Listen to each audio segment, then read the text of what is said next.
Welcome to the Precision Teaching Podcast. My name is Rick Cabina, and today I'm joined by Doug Kostowitz. Hello, everybody. Carrie Milico. Hello, hello. And Sean Dachik. Hi, everybody. Well, crewmates, we have another excellent show today, and I'd like to just dive right in and start off with an email question. We have an email question from Mary in Chicago who asks, what's the research on precision teaching in people with autism? How many studies have been done with precision teaching and verbal behavior or ABA? Wow, that's a great question. I can say that off the top of my head, there have been studies that have been done with precision teaching and applied behavior analysis. You can find them in different journals. The Journal of Precision Teaching may have had some, and those may be on the website. Everyone can access the Journal of Precision Teaching and Celebration, but you can find them in other journals. In fact, if you look in the back of the Precision Teaching book, there's a pretty good listing of studies from people that do different things. But if you run a Google search, a Google Scholar search, I think that would probably be the best way.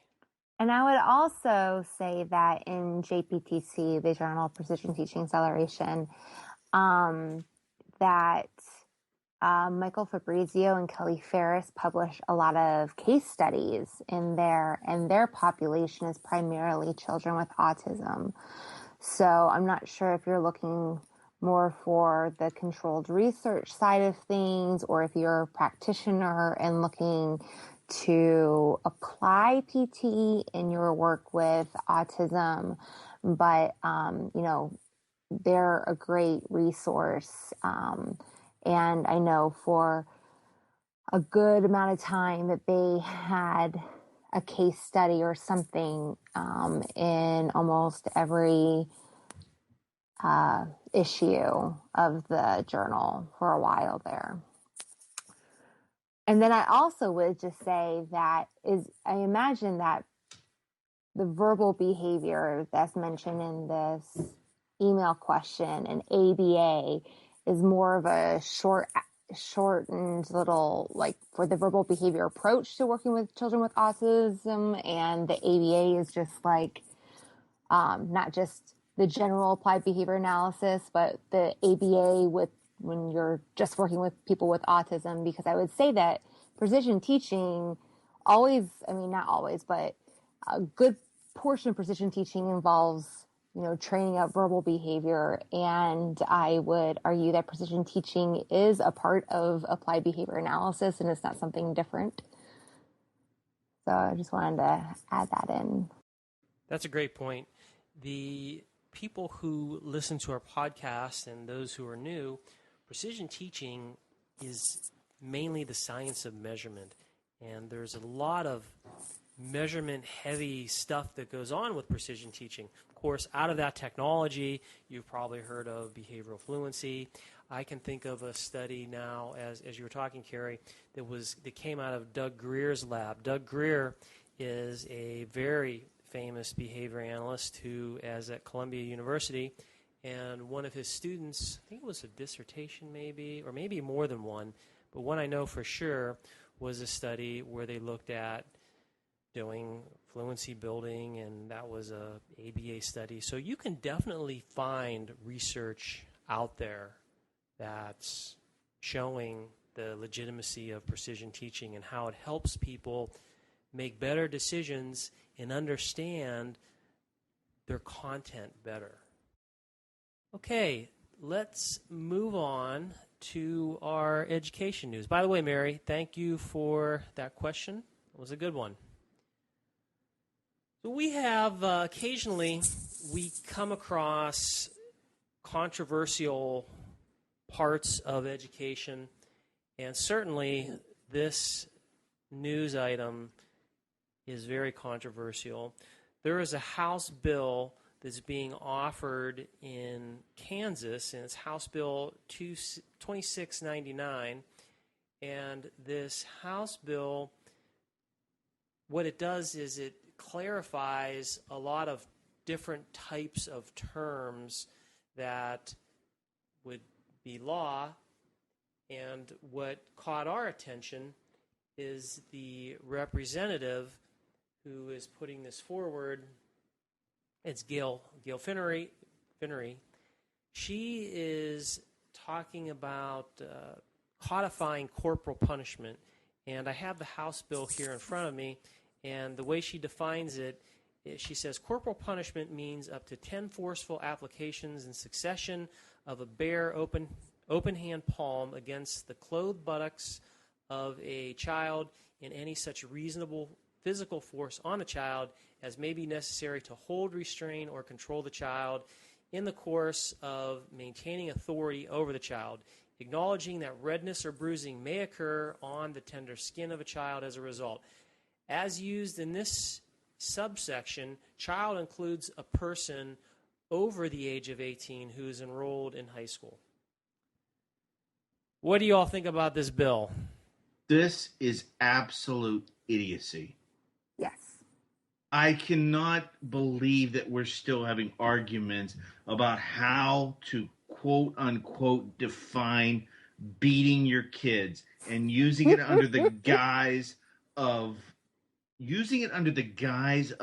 well, I need to maintain authority, so I just need to make sure that the bruising may occur. And the reasoning that she uses, hey, that is a she, Gail? Yes. Mm-hmm. Okay.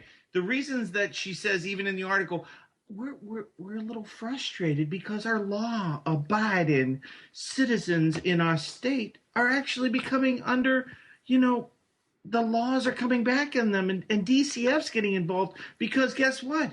Abuse has to do with bruising. So this was very frustrating. I don't know if anybody knows some of the history of what I've done in my time, but I spent 4 years in the Department of Children and Families with trying to do parent training, and it was mostly abuse cases and neglect and foster care. And so this is very near and dear to my heart. This is basically saying that I didn't read the bill. I'm sorry, I just couldn't read it. Rick, was there a amount of times each day this could happen? Was there amount of times each week this could happen? What I read was the actual language that's in the bill. Okay. So you can do it 10 times. What if it's 10 more times in 5 more minutes? Mm-hmm. So I'm sorry. This is a very upsetting thing. I could go on for a while, but there's the feeling part of this, and there's also this is ineffective for producing what we want to see. What does this teach? This teaches we solve our problems by beating little kids. You beat someone. It's ineffective scientifically speaking, and it's very ineffective for a growing society. This is very frustrating to read these types of things, and I will look forward to. I'm sorry that I've been waiting to talk about this for weeks. So, Doug, I'm not sure how you actually feel about this. Stop beating around the bush, will ya? Just kind of come right out and say it. I'm completely with you. And the thing is, you've already said all my feelings about how ridiculous this bill is, but also it just lets us show that these people have no idea about function of behavior. And just because a child is not, I forget what they say, or they're being defiant, or they, they're not following the instructions of the parents or whatever, does not mean that a spanking is actually going to change that behavior. A lot of times, these kids don't know what the proper alternative response is. So, if the child is, engaging in a behavior that has an intention maintaining function, then, okay, well, maybe we should teach them a proper way to ask for attention or to request it in some manner, as opposed to doing the undesired thing. And I had some, mommy friends who support spanking.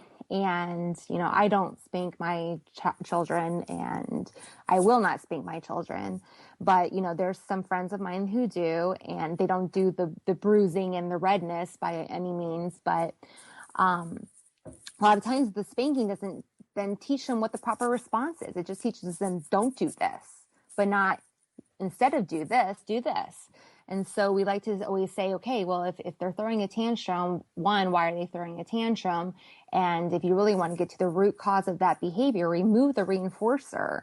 The reinforcer could be your attention. It could be giving them, a tangible item. It could actually be sending them to their room, because their room is a lovely place. But attention is attention. So if they're looking for attention and you're spanking them on the bottom, guess what? You just gave them attention, and you just reinforced that behavior. So I think that these lawmakers would really benefit from seeking out some behavior analysts and doing a little workshop on looking at functions of behavior and seeing that spanking really doesn't really get to the function of behavior. When I was reading this, I thought about, Sean, you recently worked with some pretty big kids, and this takes up to kids who are age 18. And how would that go over in your schools? That would have. Yeah, considering I had sixth graders bigger than me, I'm not. The spanking might have went the other way around. If a kid got angry with me, that would. I just don't know. There definitely seems to be also what this bill addresses is who can spank, and so it defines it as people with permission from the family. So teachers or other family members or friends would be able to. Now, if you go back to what we tell kids in class, when you get to school, right? There's no zero tolerance for physical contact, zero tolerance for bringing weapons to school, zero tolerance for this, expulsions, and for very good reasons. There's kids should not be putting their hands on other kids. Kids should not be bringing guns and things to school. However, what do we allow them to do and promote them to do? That's not to say teachers do this, but they have permission to spank kids in school.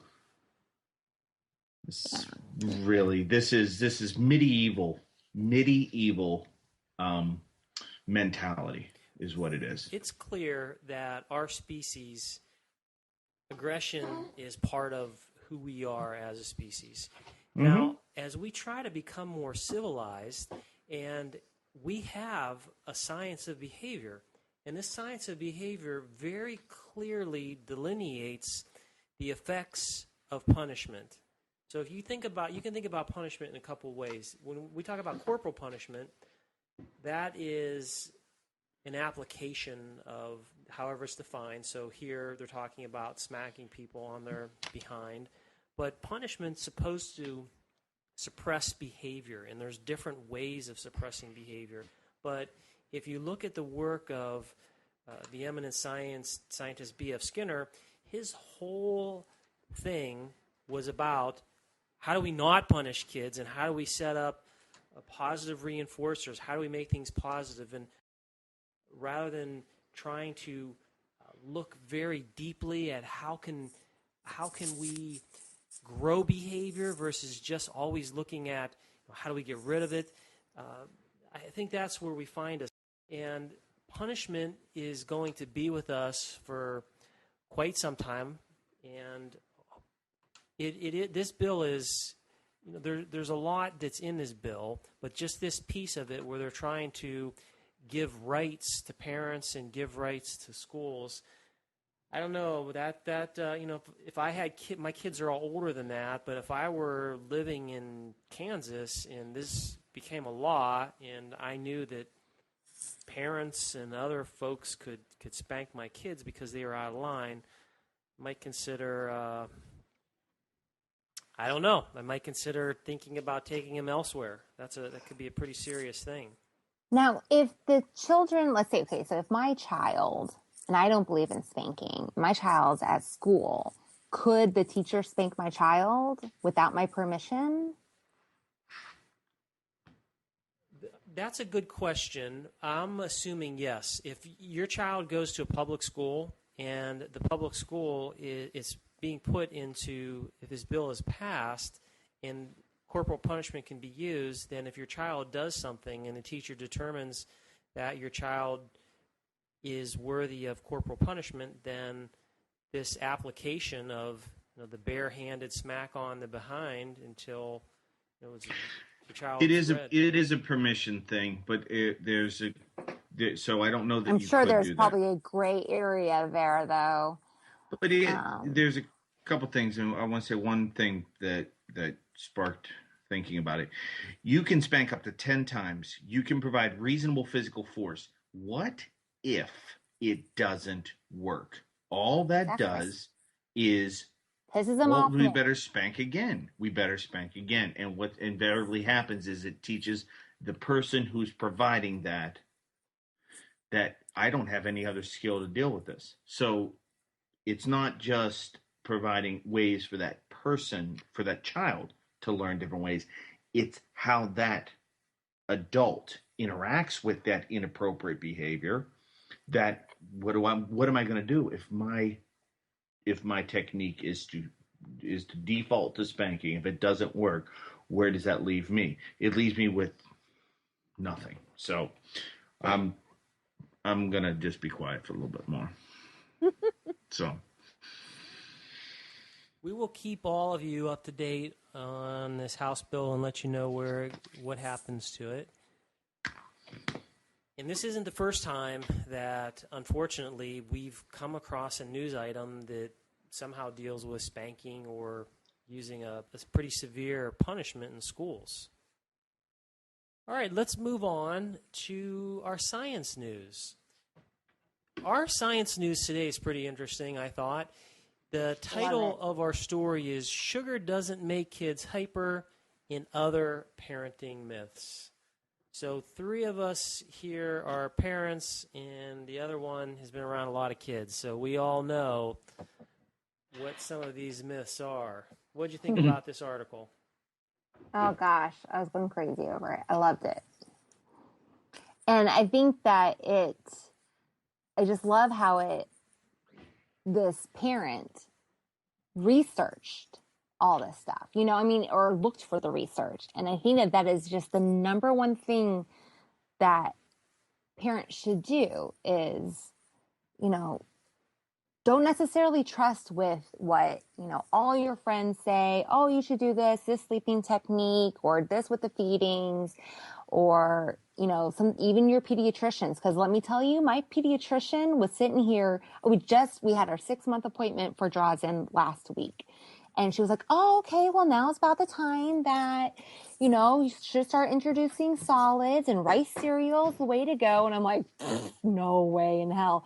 I mean, for me, why would I introduce a processed, bland, grossy food as his first food? I choose not to do that with my children. But, again, because I was saying that he still wakes up in the middle of the night. And so she was like, oh, yes, let's do the rice cereal. So she, is totally recommending one of these myths. So it's just, again, as a parent, and if something seems a little off to you, or if you have any questions, research it. And just because there's a blog on the internet that says you do it that way, look for the research behind it, not just because somebody's writing about it and saying that it worked for their kid. Everyone has a story that will support everything that's out there, but look for the research. Doug and Sean, what did you two, so Carrie mentioned the rice cereal is ideal first food for baby as a myth. Which were ones that either you knew about or ones that struck you? The ones that struck me, the sugar one, I think I knew it. The sugar makes kids hyper? Yeah, the sugar makes kids hyper. I think I knew that it was incorrect a long time ago, and I think I forgot over time when you have a kid. It's a convenient excuse when the house is falling apart. Oh, who shoved sugar in this overtired kid? Right, Rick? So you get sucked into the moment, and when you step back and you a lot of these things are exactly what they are. They're myths. You get taken in by these well-wishing people who give you advice, or just you hear the daily vernacular of, oh, sugar this, or listening to Mozart. And I personally, we played a lot of that kind of music because it was kind of just relaxing, and it was fun. I didn't believe that I was building anything when my son was younger, but it was nice to listen to because it was kind of soothing, and I got to fall asleep. So, but then again, I like classical music. So, it just helps you step back, reminds you that you don't need to get suckered into into these things. And if you just look at it, there's a science behind it. These are scientific questions that can be answered. You can choose not to pay attention to the answer, but some of them have been answered or are in the process of being answered. I wondered when it says the sugar makes the kids hyper, what exact behaviors, like when I don't have any children of my own, but when I hear parents talk about that their kid had a lot of sugar, watch out, he's a little bit hyper. What does sort of hyper mean to y'all?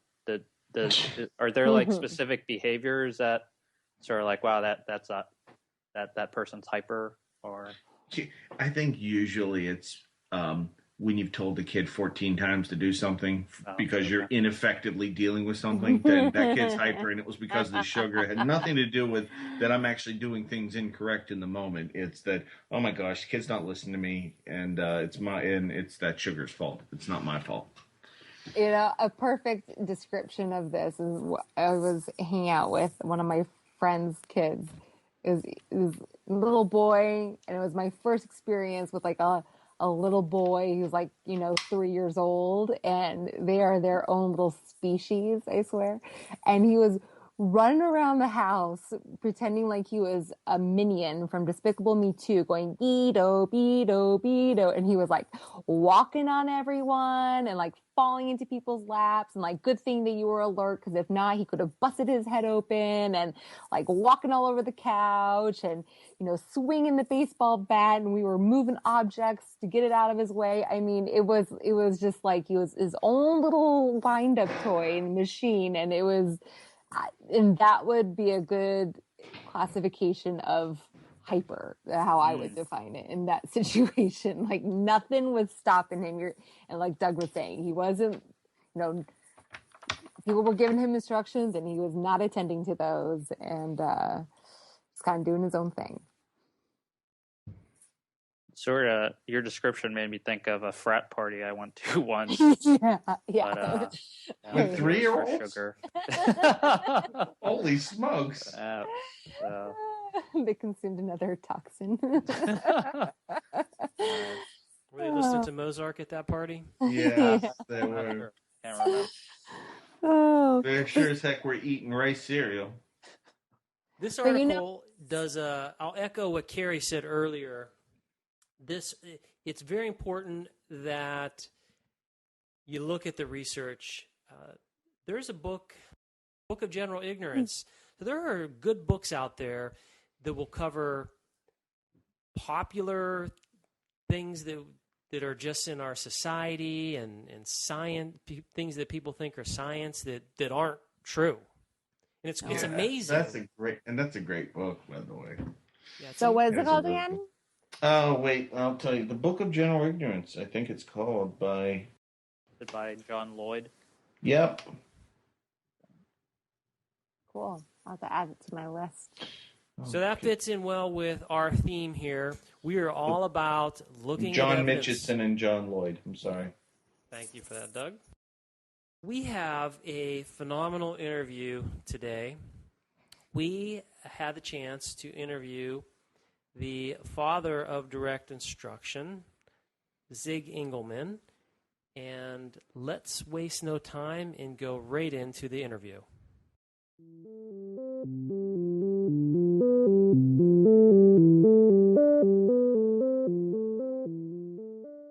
I would like to welcome Zig Engelmann to the Precision Teaching Podcast. Zig, welcome. Hi. I have about 1,000 questions I'd like to ask you, but I want to start off by asking you a very basic question, and that is, how did you get started in education? I started working with really young kids, and I was interested in how they learned and what it took to teach them. I was working for an advertising agency at the time, and we were trying to see how much repetition was required for kids to learn a commercial or a line that we were teaching. And I could find no data on it, so I started working with my own kids and other young kids, and ended up becoming very interested in preschool instruction. So we ultimately opened some preschools. The main one was for disadvantaged kids who were 4-year-olds and 5-year-olds, and we taught them things that were academically inappropriate for their age. We taught them reading. We taught them lots of language stuff, and that's what they were the most deficient in, was language skills. And we had a great singing period, and we did music every day, and did a half-day kindergarten that accelerated them enormously. And at the end, when they graduated as finishing kindergarten, our kindergarten, they had an average IQ of like 121, and they could do amazing things in math. They could do, the top group could do factoring and fractions and a lot of stuff that fifth graders have trouble doing.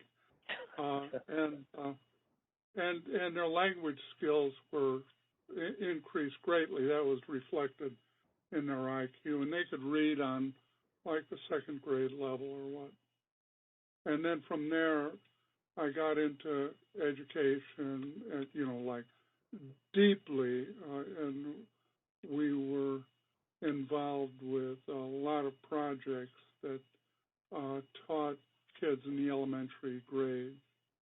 You are the author of a number of successful programs at that time that would have been DISTAR, which has changed into Reading Mastery.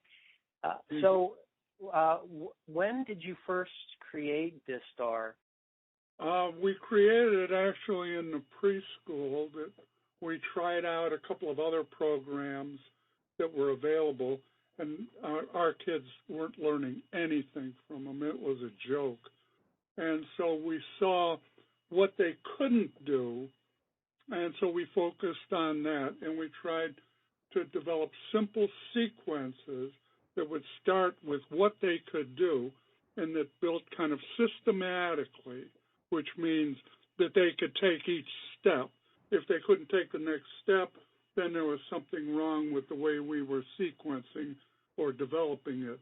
And so we got a lot of feedback on each step of what it took to teach them to decode basic words, starting with where they were and ending up being able to read words the fast way, but also, if they got stuck, sound them out and identify what they were from the sounding out.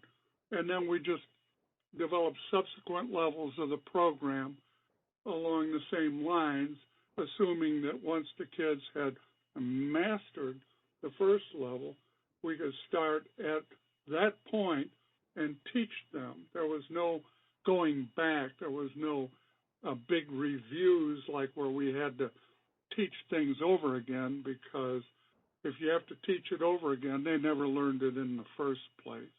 If they learned it and learned it properly, forget it over the summer, and they wouldn't have forgotten it in a year. You might have to do a little tiny review, but nothing like what currently goes on in the schools. We just took it a step at a time.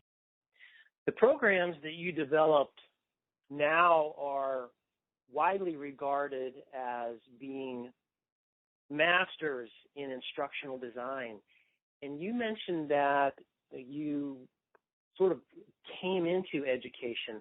How did you develop your instructional design for the programs that work so well? Largely from data. We were very data-oriented. How long it took to teach, whether teachers could present the stuff the way it was designed to be presented, and what we had to do. We didn't make assumptions. We tried to figure things out that looked like they would work very well. But the big difference, what we did and what others do to develop programs, is that we tested out everything with real teachers and real kids. And if they had trouble, we took that to mean we had trouble because we didn't design it as well as we should have. We never blamed the kids for not learning. If we placed them properly in the program, which was at a skill level that they could handle, then the onus was on us to provide the instructional material, the sequences, and the teaching that would transport them to the next level and the next level so that they were not blamed, the teachers were not blamed, and it happened. The learning happened the way it was scheduled. But that comes about only if you use data, and you have to often come up with plans B because things you thought would work well don't always work that well. And you can't blame the kids, you can't blame the teachers. You just didn't design it well. So use it as information. You learned something very important about what they can't do. That's going to help you in figuring out what they can do. But you have to be realistic. And virtually no other programs are designed that way. There's no systematic input involving kids and teachers and systematic assumptions that you're going to have to revise that material. You can't take it out of your machine or out of your printer and say, there it is, we're done. I mean, that will never fly. You need a lot of empirical evidence that it's going to work. How long does it take for a teacher to learn to use the direct instruction programs? A lot depends on the setting and the kind of feedback the teacher receives.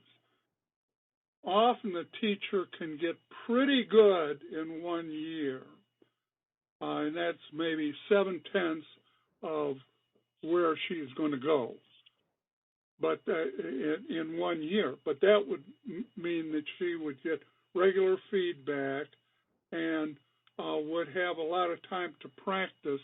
In other words, she'd be doing a lot of teaching during the day. And going that other 3/10 would probably take at least another year or two. But the teacher can get to the point in the year where the teacher knows when things are not going well and knows what the variables are. Are the kids placed properly? Are they being taught to mastery? Is it taking a reasonable amount of time to get there? And if the answers are not yes to all of the above, the no's tell you what you need to concentrate on. And so what you would do, like if they were having a rough time during a particular period, you'd figure for whatever reason they didn't make it. So you're going to go back and you're going to teach them to mastery. It's not going to be punishment. It's going to be, we're going to do those lessons again, and this time you're going to do a lot better than you did before. We're going to keep a record and show how much better you do. Here we go. And you're off. And it's upbeat and positive. And the teacher learns to do things like that in a way that it's not upsetting to the kids. I mean, mistakes are just mistakes. I mean, that's okay. I mean, it's no big deal. You're going to make a lot of mistakes. But we're going to correct them, and they're not going to happen again. Mm-hmm. So with that attitude and, that routine, you can do it. But if you don't have that kind of exposure, if you're by yourself and nobody's helping you out when you get stuck and you're a new teacher, new to DI, it'll take longer, and you might not get as far because you may not learn just little tricks about like how to keep kids on task, how to review stuff really efficiently, when you need to go back, when you need to really bring something to mastery before you move on. Because learning is essential. And it just takes time, a couple of 4 years maybe until you get it all down. What seems to be the most difficult skills for teachers that are either have been teaching in a system and are coming to DI, or perhaps maybe people who are new to direct instruction? The hardest things for teachers are to make up good instruction.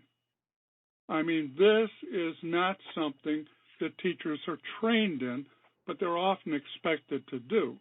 So when they're doing a social studies unit or some ancillary teaching of some sort, the teaching is probably pretty raw, but you can't blame the teacher because the teacher's really not ripe for being able to do that. Teacher's never been trained to do that and doesn't have the kind of feedback that's needed to design good material. So if teachers are provided with good material, then that's really much more sensitive to the teacher, and like respecting her ability to learn things than you would if you just said, oh yeah, and you want to relate this to what they're learning in about the planets or something like that. If we've looked at tons and tons of teachers teaching things, and from a technical standpoint, when they make it up and wing it, they're normally doing what I'm doing now, which is talking too much and not using very succinct examples. And you need to cut down on the talking, do better examples, have cleaner tasks, get cleaner responses. But this is never taught. So I think teachers, like right now with Common Core standards and all this other stuff that's going on, it's crazy. But teachers can't be expected to teach that stuff. When did they ever learn how to design instruction? They never did. So it's not fair to them. And I think I really feel for them, because that's got to be super frustrating, particularly A, if you're working with low performers, and B, you're really concerned with teaching them, not just exposing them. Or here you've got a class with 25% of the kids are close to grade level, and you got a grade level book you're teaching them, and only 25% of your kids can do it, and the others are going to go slower than the faster kids, so next year they're going to be even farther behind. That's the story of the failed school or the inner city school. It goes in that direction because the kids are not placed properly, and they're not placed in material where they can be taught what they need to be taught. Now, that's the answer to about 3 questions you didn't ask, and I'm not sure what they are.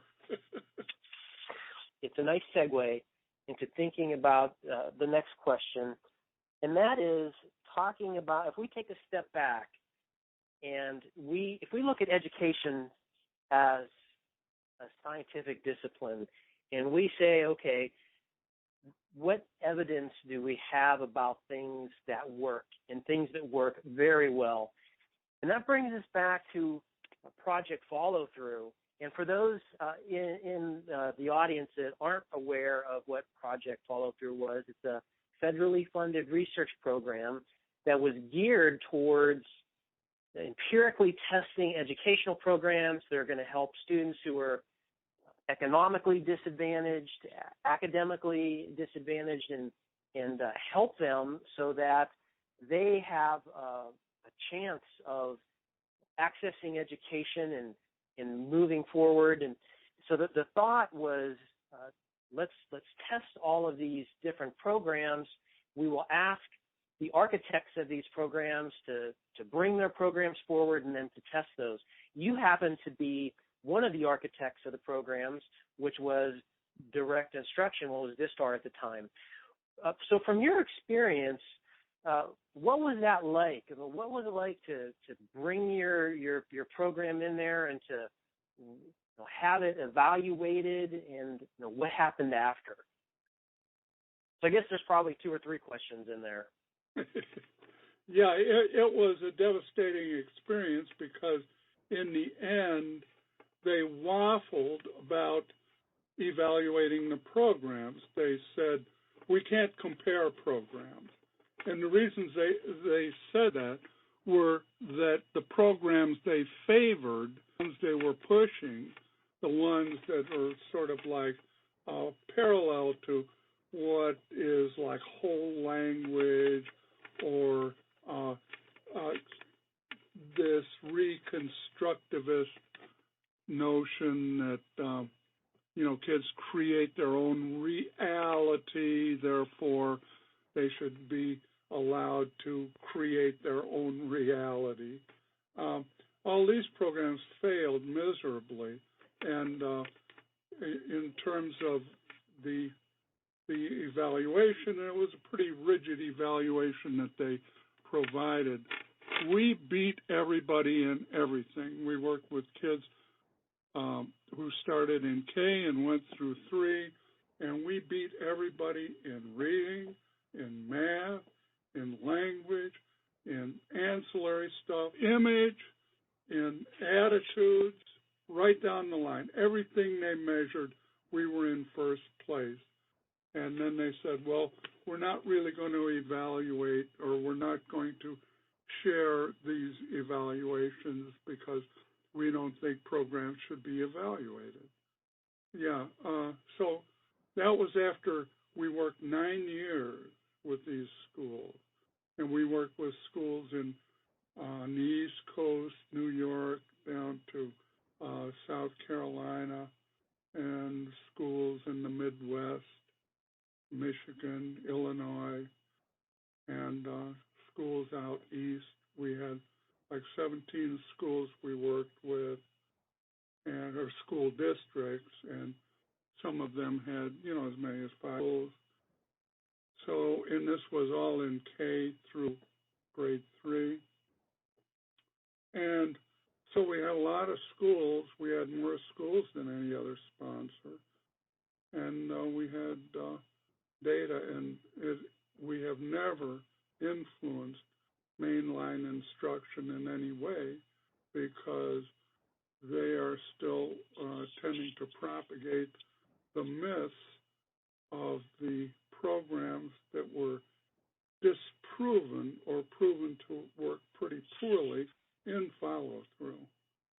But so that was very upsetting not to have our programs recognized as being an important tool for changing the lives of kids. You've had a long time in so much rich experience to understanding how education works from many different levels. And for people that understand the story of Project Follow Through, which is we know how to teach kids reading, and that is through using direct instruction. We know it, we have the evidence, it's very clear, but as you just pointed out, it's still not happening. you can't pick up the paper without someone lamenting the state of education. And I always have this question: what is it going to take for the United States to finally say, hey, look, let's make a change? And you've been at this at different levels. What are your thoughts on what it would take for our country to make a serious reform effort? It would actually take an enormous commitment, because everything they do now, and I mean everything, is wrong. Like here, we've got these Common Core standards. We have tests. We prepare kids for tests. We teach them to the test. We teach them items on the test. But if we look at the entire operation, on the one hand, every 7 years or so, school districts come out with new standards, and they adopt material. School districts adopt material. Why did they adopt a particular reading program or a particular math program? One reason, theoretically, because they thought it would do a good job of teaching their kids the skills the kids were to learn. Okay, well, let's keep that in mind. If that's why they adopted the material, why isn't the material ever evaluated? Why don't they ever take items from the material that kids have learned and develop their tests and give it to them and see how they perform? That would at least be of some value to the school district, because it would let them know, A, whether their program is really performing well, if it's not, where it's not, and C, what they could do to fix it up. But if this is the central machine, that instructional material they adopt, that moves all these gears around, why not test that? Why would you go off and do some secondary test on material and items that may not even be in this program? So here you've got this program that you think should work well, and now you have to go off on the sidekick here in the back alley somewhere and start doing this test stuff. And the only way you'll pass some of the tests developing now in the Common Core standard is to cheat. You'll teach kids how to answer items on the test. And I mean, that's it. And if you don't do that, your school is going to flump, and your kids are going to look bad, and you'll be tisked all over the place. But if you do it, if you spend time, like, time is precious. I mean, time, particularly for low-performing kids, it's gemstones. You can't waste time. You can't spend time doing irrelevant stuff like trying to teach to some of these test items. That's horrible. And yet most schools now, in fact, schools are in a slump where they don't send teachers to a lot of workshops and things like that now, because the schools are so busy doing one thing: test prep, test prep, test prep. I mean, that is totally sick, but it shows how sick the system is. Like, why would you not even evaluate the program that the school adopted or the district adopted? Why wouldn't you get information on that that's first-hand information about which parts of the program the kids did well in, which parts they didn't? I mean, that has implications for what you'll do next. But the implications from these standardized tests and these secondary and tertiary and quaternary evaluations that have nothing to do with instruction don't have very strong implications for what you do to fix kids up if they didn't do well. It's totally insane. So that you would have to start with what is he called? What are they called? The secretary in charge of education, the one who's in charge of Arnie Duncan? Arnie Duncan, yeah, a basketball player and a good guy, a guy who grew up in Chicago, and he probably is right-minded. His folks were right-minded. He tutored kids when he was in grade school, even in high school, and his mother runs a series of like schools, and he should be very interested in that, and yet he promotes the most god-awful instructional stuff that there ever was. I mean, in a sense, he's educational's public enemy number. The stuff that he's promoting or permitting is just incredible. They should clean it up. Look at what teaching is. Look at what instruction can do for those kids, and reform that system so totally that it operates from where it should operate, evaluating the programs that the districts have adopted, and like then setting up rules about what they have to do either to improve performance in those programs, or that they need to drop those programs and pick up programs that are effective. But let's use, if the kids are supposed to work every day on the program, let's use that as the set for how instruction is evaluated. One thing that each president and administration, well, mostly the presidents, they'll all tout themselves as the education president. Everyone that's elected will seem to be the education president. And all the presidents will have a different secretary of education, and they'll put their stamp on education, and they'll have different policies which can affect where does the money go. I'm wondering, in your time in looking at the different administrations, have there been good ideas that would promote or foster effective educational programs like direct instruction, or is it always just a shifting of the chairs on the deck of the Titanic? Sadly, the only effort that was ever offered was the one at the time of 9/11.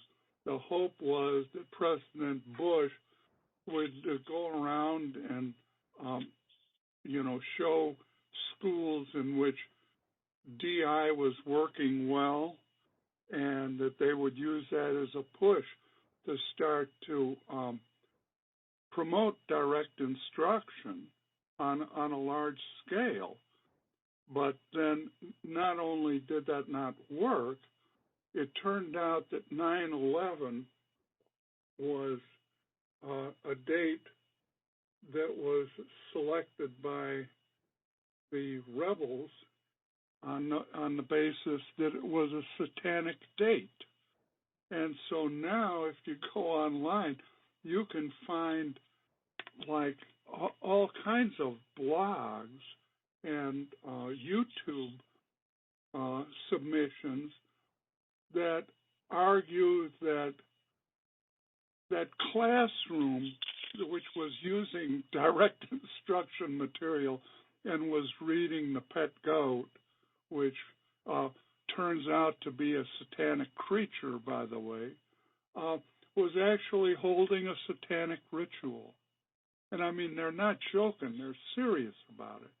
But I mean, of all the perversions, I mean, that is the greatest. So, I mean, it's just unbelievable that they would say that. I mean, the teacher and the kids, they were doing a good job. I mean, anyhow. But no, that's as close as it ever came. And it was like a near miss. It was like follow through. It almost happened. So who knows? But that was the only serious effort I know about. You've mentioned the Common Core a few times. There are certain countries that have a national curriculum, and the Common Core, I suppose, is a way to try to move the United States in that direction. What are your feelings on having a national curriculum? It's fine, but the parameters of what the curriculum are to be should be made specific, and whatever evaluation is imposed should deal with the curriculum or the aspects of the curriculum that is specified. In other words, you don't have a curriculum that teaches one thing and then have a test that tests something else. And if there would be a national curriculum, then it would follow there would be a national test based on that curriculum, but not based on some other wild notions of what a curriculum should be, on specific details of that curriculum. But yeah, places like African nations, boy, they need something like that. They need it a lot because they are not doing a good job of teaching kids.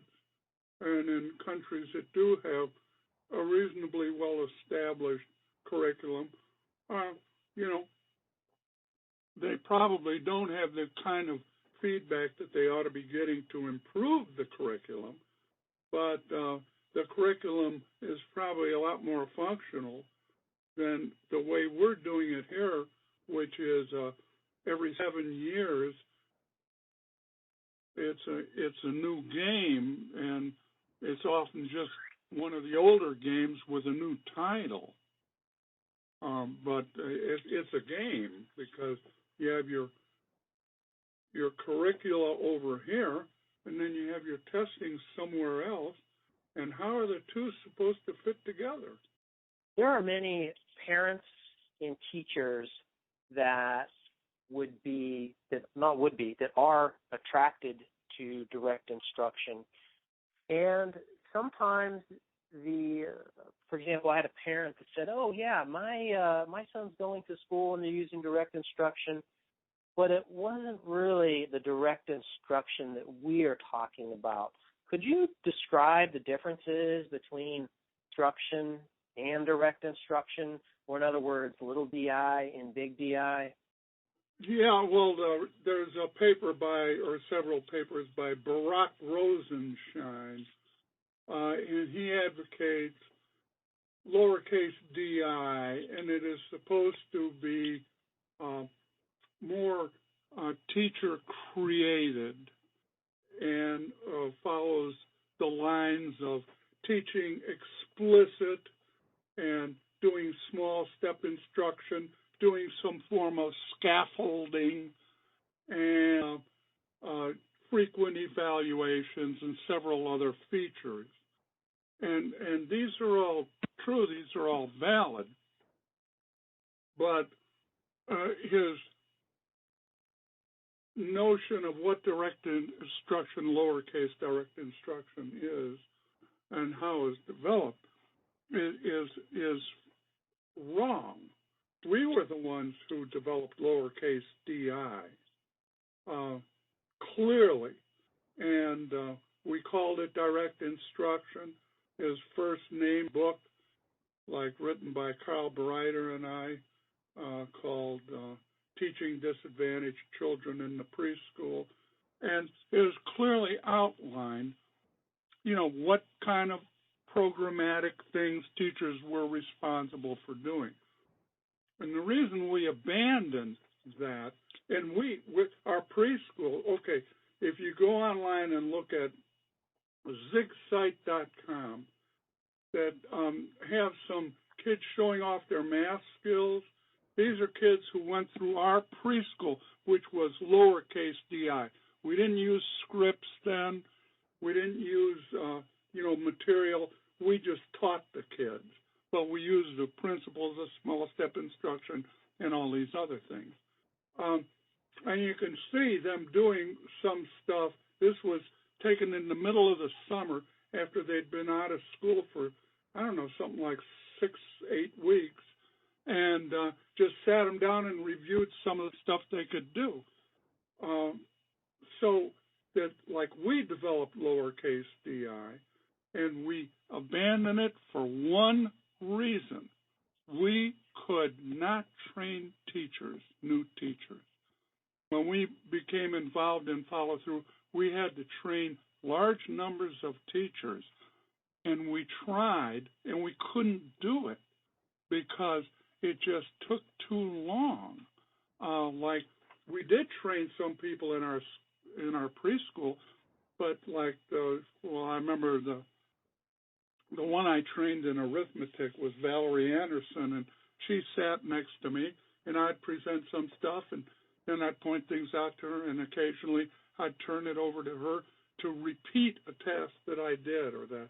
And this went on in various forms for almost a year, and her improvement was sort of like slow, and there were several times when she cried, and she had trouble discriminating between when she would do one thing and another, and it was frustrating for her sometimes and for me. And then she got good, after like 9 months, a year, she got good. And she went on to do a lot of writing and work with Carl Breiter as his assistant in Canada. And no, she was super. But it took a long, long time to teach her. And when we tried to do it with larger numbers of people, we couldn't do it. And then so what we ended up doing was starting out by giving them a list of examples so that at least use good examples, because last time they would use bad examples. And so we'd give them a good set of examples, and here, use these. And that helped a little bit.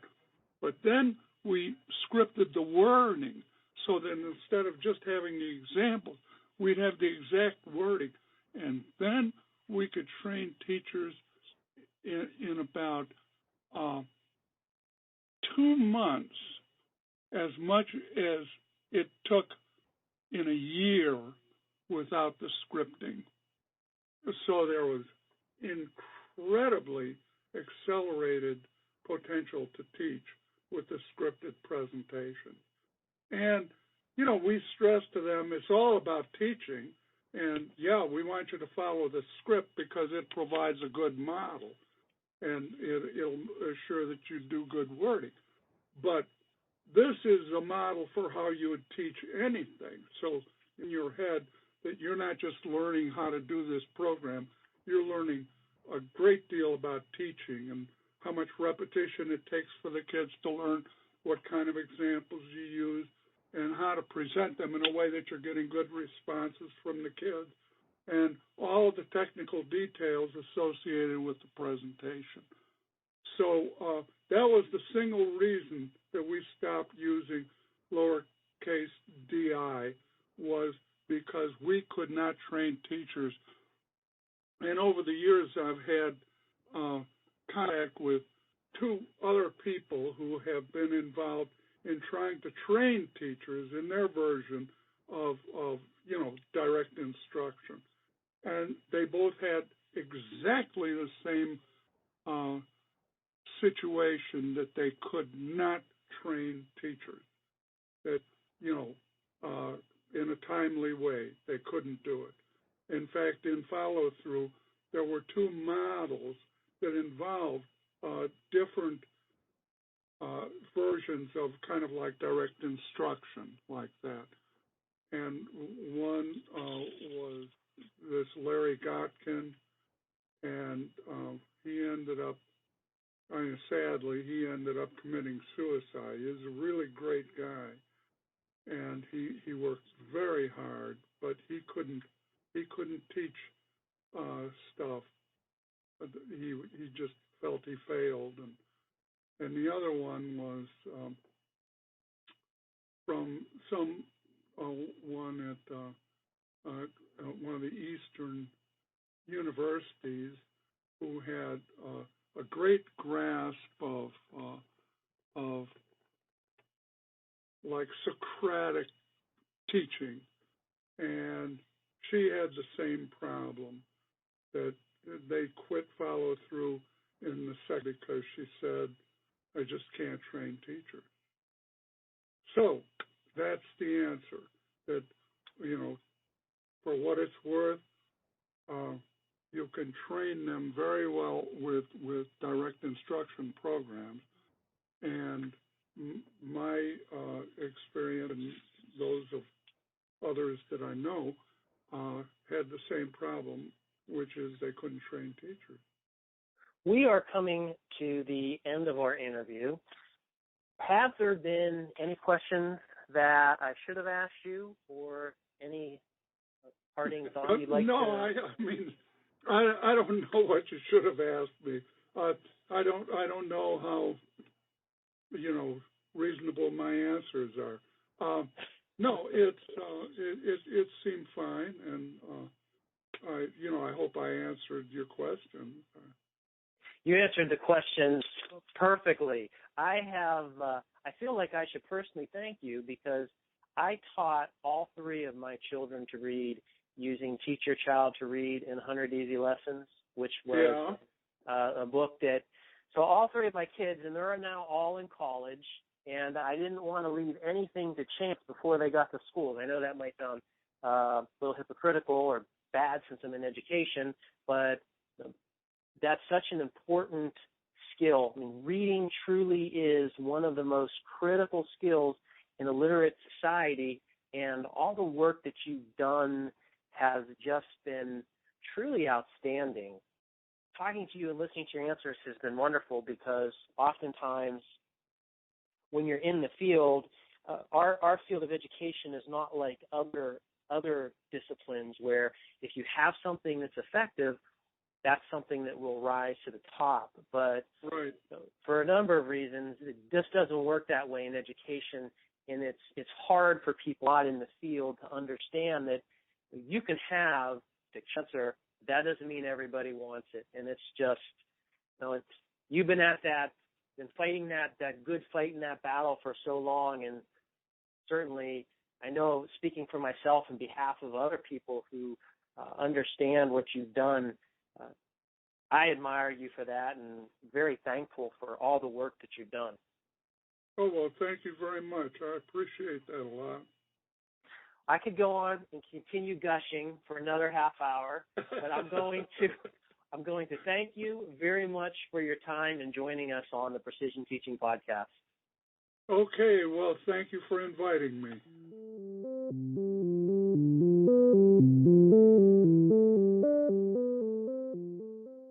Well, as usual, podcast mates, we had another fantastic interview. That brings us to the end of our show. On behalf of Doug Kosowitz, Carrie Milico, and Sean Datchick, I'm Rick Cabina, and thank you for listening to the Precision Teaching Podcast.